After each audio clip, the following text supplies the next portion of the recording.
Olá, Rafael Golden aqui. Sejam bem-vindos à Jornada para a Gestão de Projetos.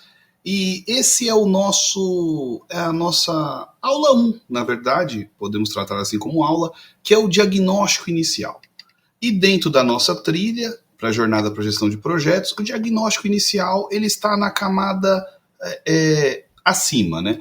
Ele serve como as premissas e as motivações que nos orientam por essa trilha, que todos nós que estamos aqui iremos percorrer juntos, né? Então, mas é importante salientar que esse diagnóstico inicial está sendo feito aqui em 2025, né? Então, abril de 2025, para quem estiver assistindo esse diagnóstico mais para frente, pretendo mantê-lo sempre atualizado, porque os diagnósticos vão mudando, né? Com certeza. Mas foi sobre esse espírito da época, sobre esse zeitgeist que esse diagnóstico foi constituído, beleza? E esse diagnóstico nos será feito com base em quê? Os desafios da gestão de projeto. E eu trarei os desafios, o passo a passo desses desafios nessa apresentação, nessa aula inaugural. Aguardo os comentários de vocês e vamos juntos começar a trilhar a nossa jornada para a gestão de projetos.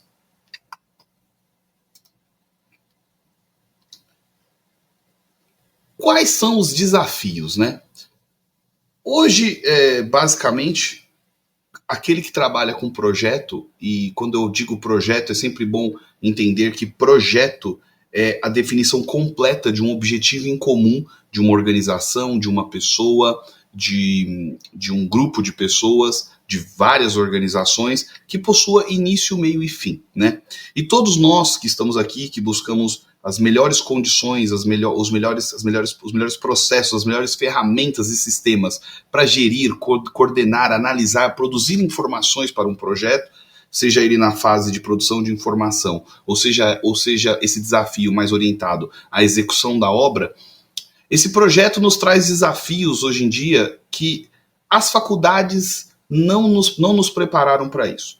E eu me permito dizer aqui, as faculdades no nível graduação, e essas universidades também até no nível de mestrado, eu arrisco até um cancelamento aqui. E por que elas não nos preparam para esses desafios dos novos tempos? Porque elas não estão assimiladas, elas não estão baseadas na realidade. E a realidade, ela é uma só. Não importam quais são as teorias que estão envolvidas por trás de um processo de gestão e coordenação de um projeto, se ela não atende às motivações e às premissas dos patrocinadores e daqueles que irão transformar essas motivações e premissas em realidade. Então, o que eu estou dizendo com isso na prática? As organizações, para terem a motivação de produzir, de planejar e produzir um projeto, de captar recursos para planejar e produzir um projeto, elas partem de um princípio de que esses projetos serão lastreados e terão base em 3 princípios fundamentais. Quais são esses princípios? O princípio do custo e do resultado financeiro, o princípio do tempo e da performance no tempo, o desempenho, e o princípio da segurança, que quais são os riscos envolvidos para ter esse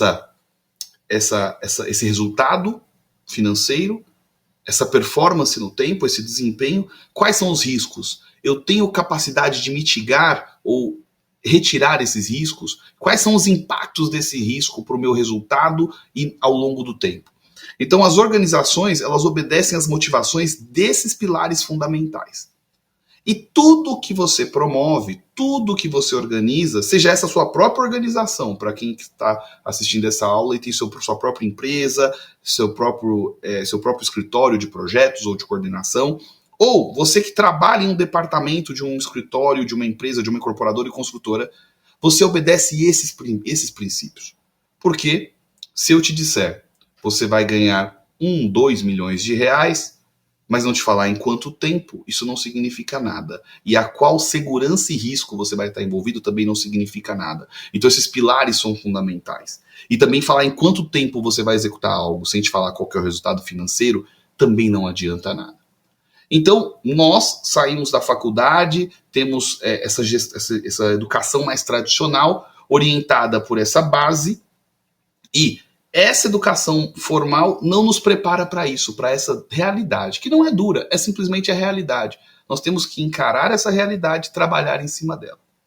E na minha experiência, no horizonte, nas batalhas que, pela minha organização e onde eu sou gestor de projetos e gestor de processos, essas batalhas se aproximam, esses horizontes, eu encontrei uma única forma de fazer com que isso seja sustentável no tempo, essa melhoria, essa busca, esse resultado. É através de um conceito objetivo sobre os domínios de gestão. E é aqui na esquerda eu tenho esse diagrama que vem da NBR ISO 19650 ou da própria ISO 19650, que traz os domínios de gestão, a gestão da organização, ou seja, o seu processo, dominando a gestão do empreendimento e do projeto, a gestão do projeto, e a gestão da informação, sendo dominada pela gestão do projeto e pela gestão do processo. Para que aí sim a produção da informação e a produção daquele ativo, a produção daquela obra, a produção daquela reforma, a manutenção e a gestão daquele ativo sejam funcionais. E tudo isso dentro de um ciclo de atividades que promova crescimento, melhoramento, monitoramento e com sistemas e tecnologias disponíveis, que é o nosso digníssimo BIM, o Building Information Modeling, ou seja, modelos de informação para a construção. É a modelagem da informação. Não é o modelo propriamente dito, o objeto 3D, é a modelagem da informação. É a preparação dos requisitos da informação para que ela passe por todas essas esteiras de gestão, de processo e projeto. E esse é o nosso desafio, conectar todos esses domínios de gestão, estruturar bem os processos, ter domínio das áreas de conhecimento de projeto, custo, prazo, segurança, qualidade, e ainda integrar isso dentro de dentro de protocolos de informação que sejam rastreáveis, integráveis e que tenham interoperabilidade entre todos os agentes que irão participar. Afinal, cada agente tem um interesse diferente, uma motivação diferente dentro dessa gestão da informação.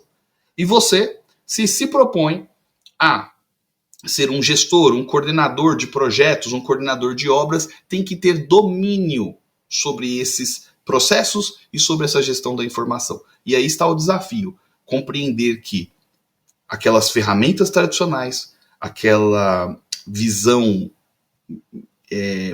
limitada do funcionamento do processo que você trabalha ou da empresa que você gere, não fará com que você acompanhe o ritmo acelerado com que as novas tecnologias cheguem, com que as novas necessidades dos clientes, que são a ponta final da motivação, e dos seus patrocinadores se tornem funcionais.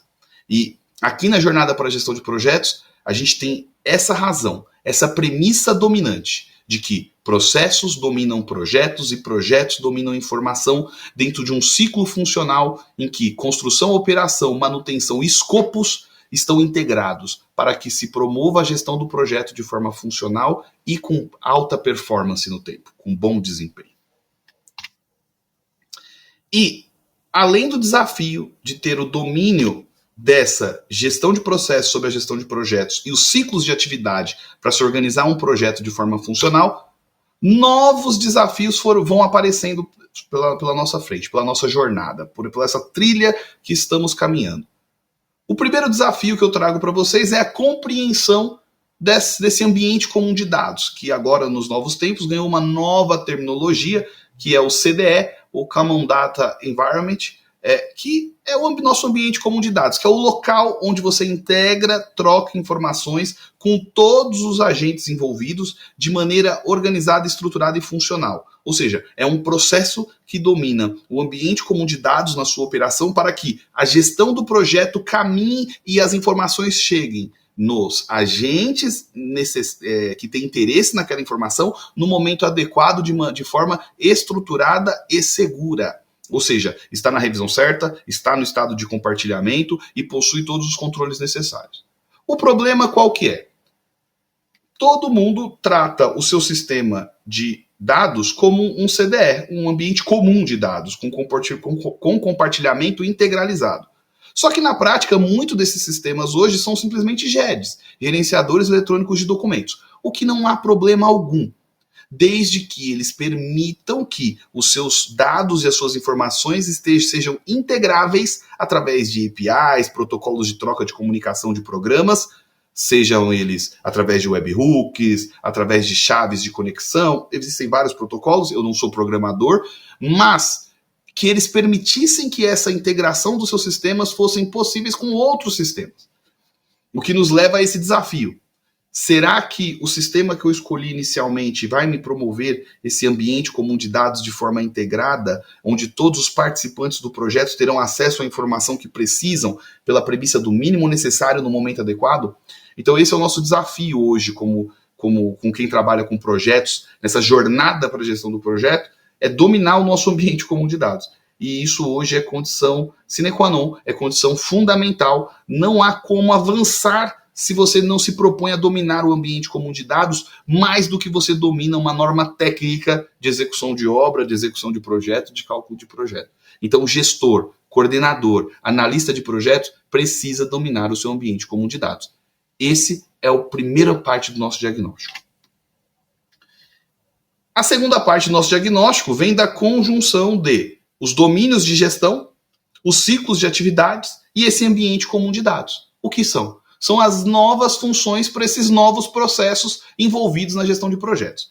E aí há uma confusão, há uma hipervalorização da metodologia BIM, o que, na minha visão, é uma limitação das funções dos agentes envolvidos, das pessoas envolvidas nesse processo, porque se dá ao nome BIM, que é uma metodologia de gestão de projetos, um peso inferior à gestão do projeto em si.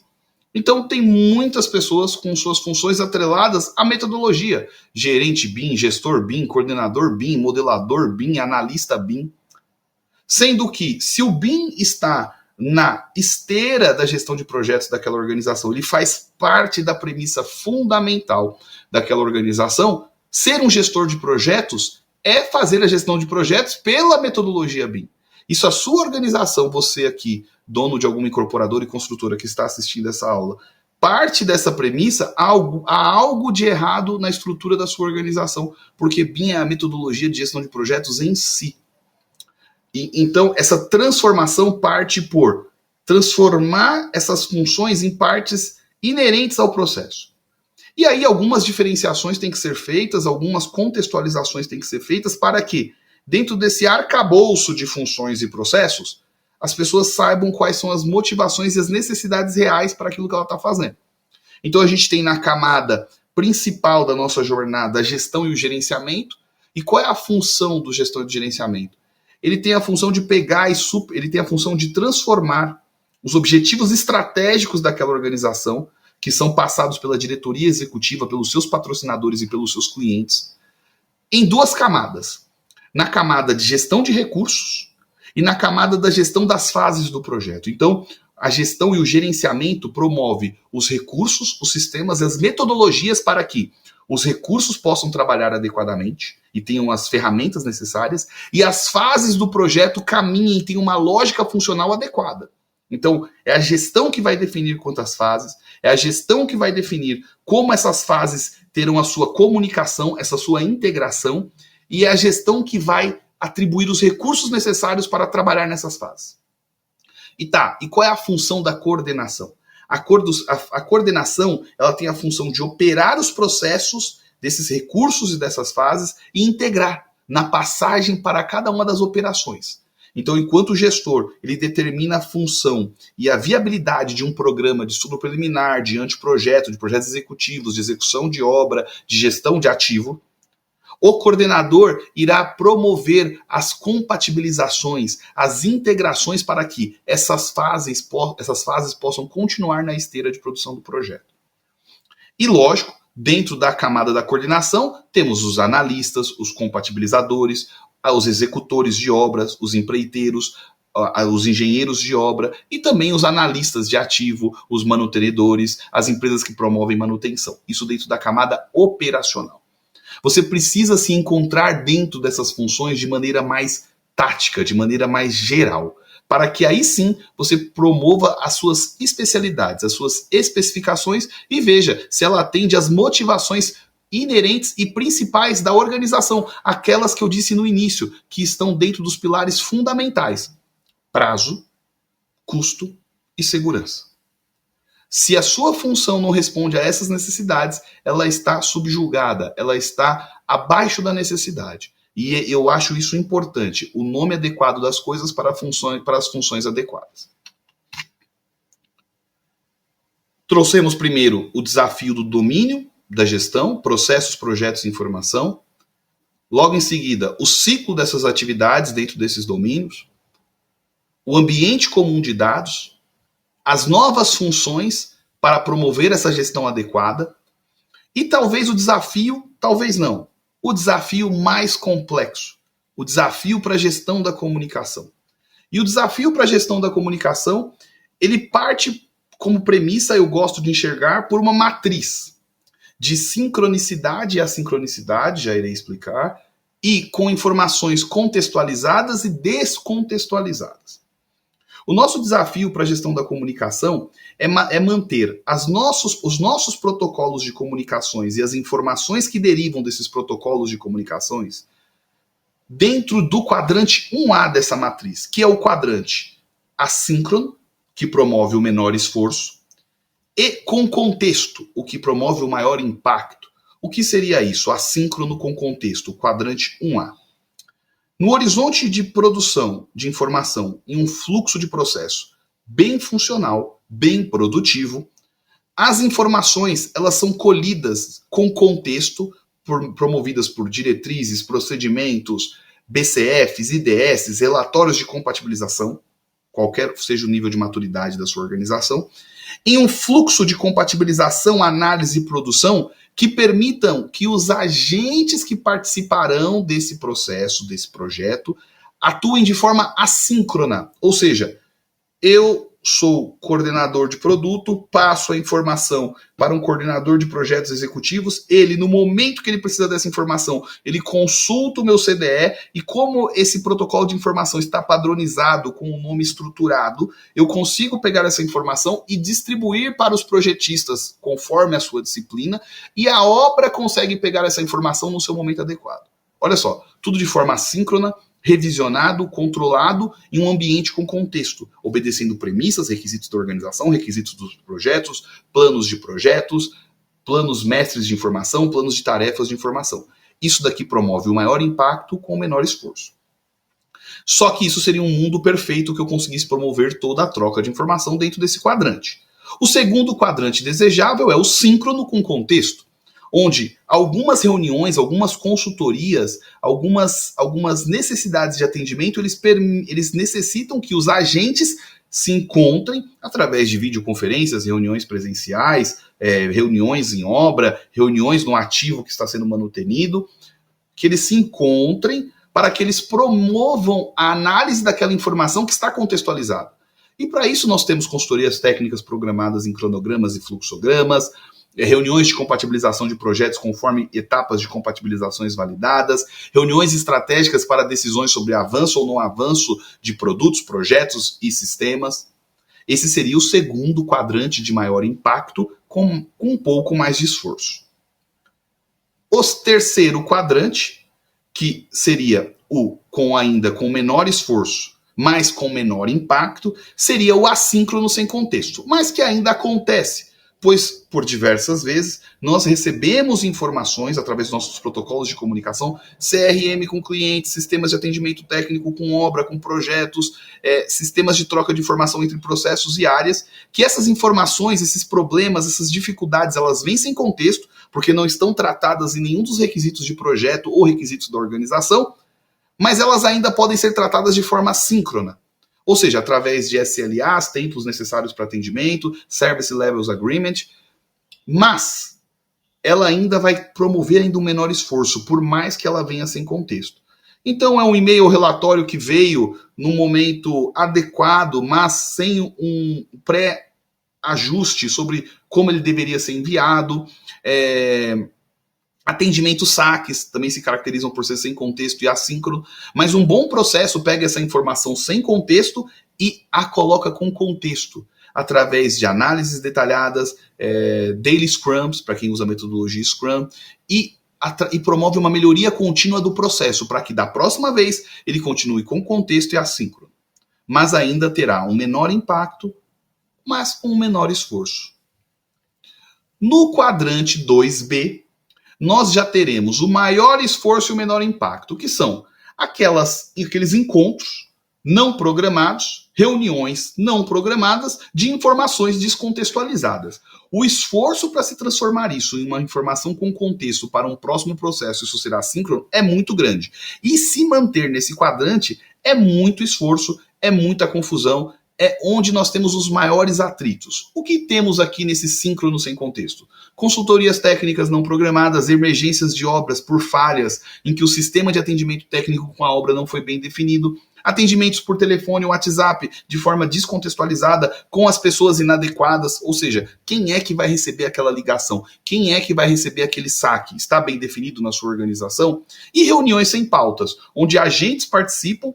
Até o fim da reunião, nada que tinha naquela reunião era inerente à sua disciplina, ao seu processo produtivo.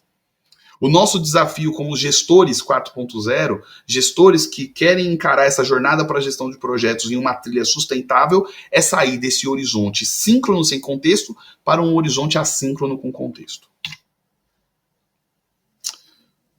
E dentro desse desafio de domínios de gestão, ciclo de atividades, ambientes comuns de dado, novas funções e processos para essas novas funções, com protocolos de comunicação bem desenvolvidos, nós agora temos que organizar esse fluxo da informação para metodologias de projetos mais ágeis, mais dinâmicas, que promovam a compatibilização de informações e a produção dessas informações de forma que os impactos da mudança sejam antecipados. E aqui eu trago o gráfico de McLean, em que mostra claramente isso. Nos processos tradicionais, nos processos CAD, vamos trazer assim, nos processos que muitos de vocês ainda estão envolvidos, é possível fazer ajustes da informação, mudanças da informação, em um horizonte mais retardado. Ou seja, mais próximos do ambiente de construção. Por quê? Porque o custo para se fazer a mudança em um projeto em que o fluxo de trabalho é tradicional, ele é baixo. Porque são documentações descontextualizadas, sem protocolo de informações bem definidos. Já na metodologia BIM, essas mudanças têm que ser promovidas lá nas etapas preliminares e desenvolvimento de produto, pois o impacto dessa mudança no custo do projeto é muito alto. E vamos dar um exemplo simples aqui. Quanto custa, num estudo de viabilidade, num estudo preliminar, a troca de um tipo de material de vedação da sua obra, de um tipo de material de revestimento da sua reforma? Quanto custa a troca dessa mesma informação na obra? Quanto mais refinado o seu fluxo de projeto, de trabalho desse fluxo de projeto, mais custoso também será essa mudança. E inversamente será o impacto dessa mudança. A ponto de que mudanças que foram ótimas ideias que foram tomadas na etapa de construção têm o seu impacto totalmente minimizado para o lado positivo, porque foram tomadas de forma tardia. Então, temos que tomar muito cuidado com isso. Então, um dos desafios nossos agora é antecipar as decisões, ter os requisitos do projeto, os requisitos de informação do projeto bem definidos e bem lastreados nas motivações principais daquela organização. Sim, o que é essencial, o que é um axioma, não os paradigmas, sendo axiomas verdades fundamentais e paradigmas, às vezes questões culturais mal resolvidas. Então, respeitando sempre os pilares de custo e resultado, prazo, performance no tempo, desempenho e a segurança, gestão do risco. E eu gosto de trazer aqui para esse diagnóstico uma coisa que eu já apresentei no nosso curso BIM 360 graus, mas que eu sempre trago, que é: e como que é o diagnóstico desse ambiente das nossas organizações, da engenharia, no âmbito da indústria da construção? E para isso, eu recorro à pesquisa do BIM Fórum Brasil, com patrocínio do Confea, CREA, Mútua e patrocínio também da BDI. Então, uma pesquisa de âmbito nacional, já teve a sua versão 2023, 2024. Até o horizonte desse diagnóstico, eu, aliás, estou participando das bases que fundamentam a pesquisa para o ano de 2025, e é uma pesquisa muito interessante porque ela nos mostra o seguinte: estamos longe da engenharia 4.0, apesar de sabermos que ela existe. A engenharia 3.0, CDS, metodologia BIM, integração de informação, dados paramétricos, grande parte dos engenheiros e arquitetos, gestores e coordenadores conhecem. As organizações sabem que elas existem. Alguns dizem, na sua grande maioria, 90%, aliás, acima de 80%, dizem por essa pesquisa que está aqui no link do nosso material aqui, da aula, dizem que tem contato, que entendem a ferramenta. Mas quando nós vamos para a prática dessas pesquisas e sobre o quanto está assimilado na sua organização esse resultado dessas novas metodologias, temos uma baixa aderência. E todos, ou grande parte dos entrevistados, atribuem a essa falta ou essa baixa implantação dessas metodologias ou do avanço dessa tecnologia à deficiência nos processos ou à ausência de conhecimento sobre como gerir e estruturar processos. E isso tem impacto e atraso nos projetos e nos custos adicionais dos projetos. Ou seja, nós que estamos aqui na jornada para a gestão de projetos e aceitamos que as premissas para que essa jornada, nessa trilha, seja favorável de crescimento contínuo e melhoria contínua, está dentro das premissas de que os processos devem dominar a gestão de projetos e de informação. E que estruturar bem os processos, subindo, aliás, degrau por degrau, com uma base bem fundamentada é o necessário. Então, a curva de aprendizado por processos ela é mais longa, mas ela é mais íntegra, ela é mais sustentável. Então, essas pesquisas nos direcionam para isso. Recomendo que vocês vejam e analisem as duas pesquisas por si só. E aí, nós temos um desafio, né? O nosso desafio, ele basicamente eu estou sempre a todo momento falando que processos dominam projetos e projetos dominam informação. Só que isso, para a gente, às vezes fica meio nebuloso. Afinal, Rafael Golden, o que é processo? O que é projeto? Como isso interage? Eles são rivais? Eles são parceiros? Né? Há uma certa dúvida. As pessoas falam muito processo e projeto, mas não dominam os contextos, digamos, no seu estado da arte, ou no seu estado funcional, melhor dizendo. Por definição, processos, sendo bem objetivo, são etapas e operações cíclicas e repetitivas. Enquanto o projeto ele tem um objetivo que tem o seu início, meio e fim bem definidos. Ou seja, um processo ele promove